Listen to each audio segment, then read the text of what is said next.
Ѓаволот што ја позна кожата од болвата. Чита Александар Станојков.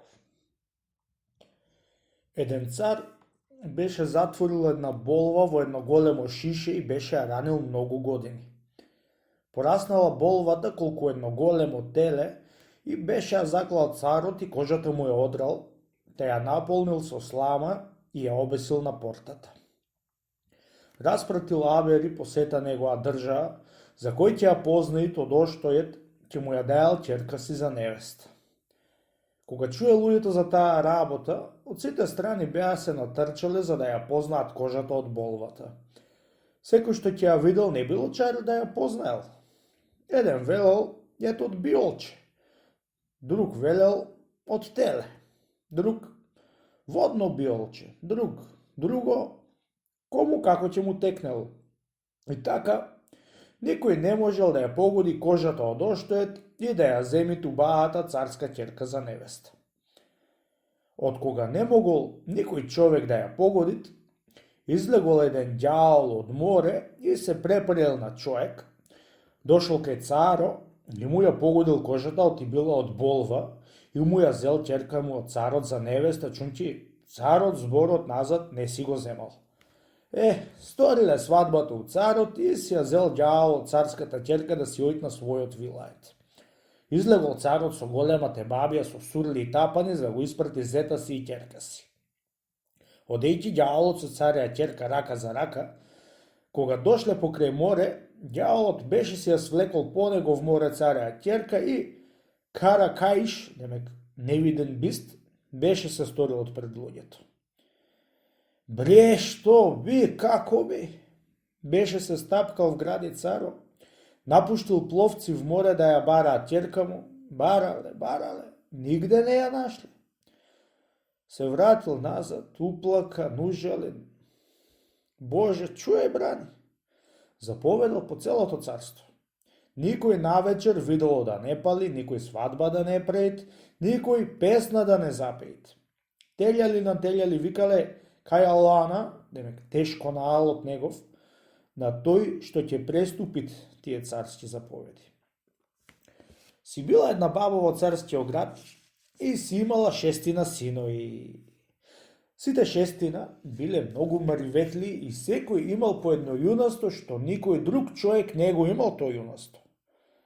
Радосна бидејќи бабата за синови си дека тие биле такви, секоја вечер видело палила и радосни песни пеела. Откако ја узнале вардачите царски бабата, беше му кажале на царот. Ја викнал царот бабата при себе и ја рекол: Мори бабо, зашто не слушаш мојата заповед ти?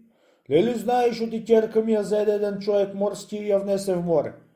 Од големата жал што имам јас, зар не треба и ти да жалиш? Видело ноќе да не светиш и песни да не пееш?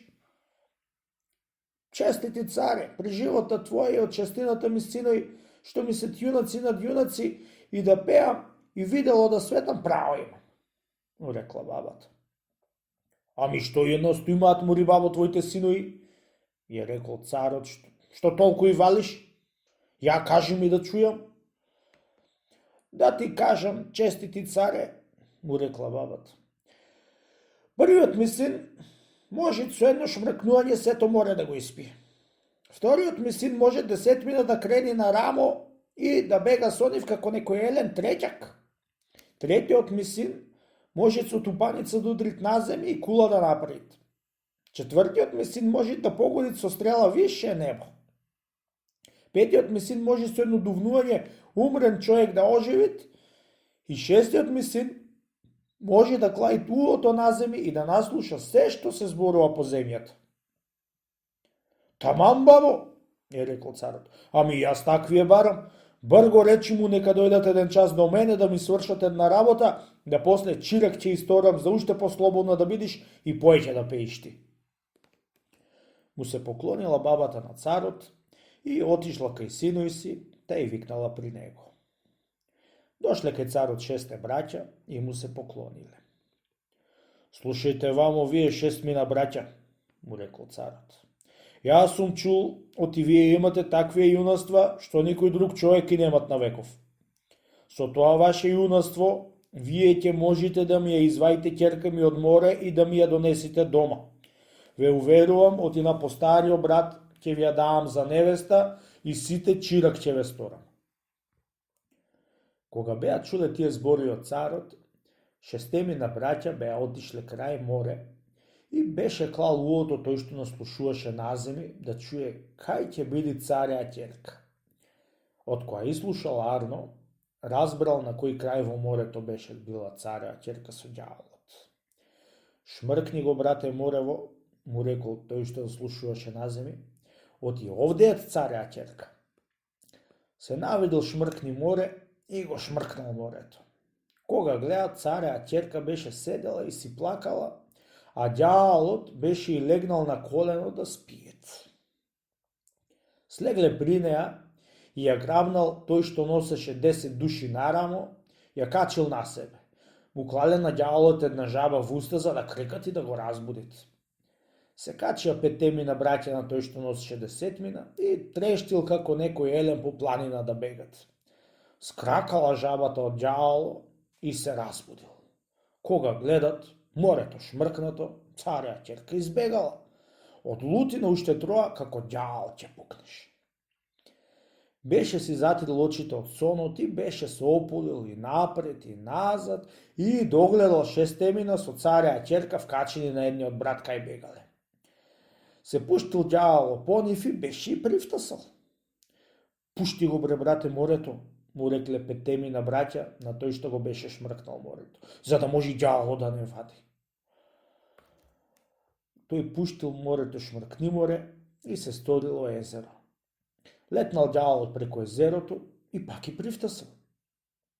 Удри, бре брате, со тупаница за да се стори кула, оти ѓаволот ќе не расипите, му рекле друзите. Удрил со тупаницата и се сторила кула со сите натре затворени. Се врте, се сука ѓаволот, немало што да му стори. Аман, бре луѓе, му рекол, ако е кабил, само малото прсте нека ми го кажи цареа ќерка, за уште еднаш да ја го видам да после кај сакате носете. Јок да му го кажат прстот од цареа ќерка на ѓаволот за тев да се стори, јок да не му го кажат. Најпосле беше си рекле да му го кажат, да белци ќе поминат со полесно. Најпосле беше ја натерале цареа ќерка да го проври низ дупката од клучот и да му го кажат. Едно беше ја го видел ѓаволот прстот на цареа ќерка и веднаш беше му ја шмукнал душата и умрел.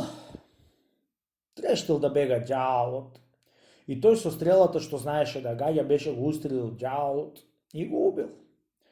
Ја дувнал на цареа ќерка тој што можеше да оживува и оживе.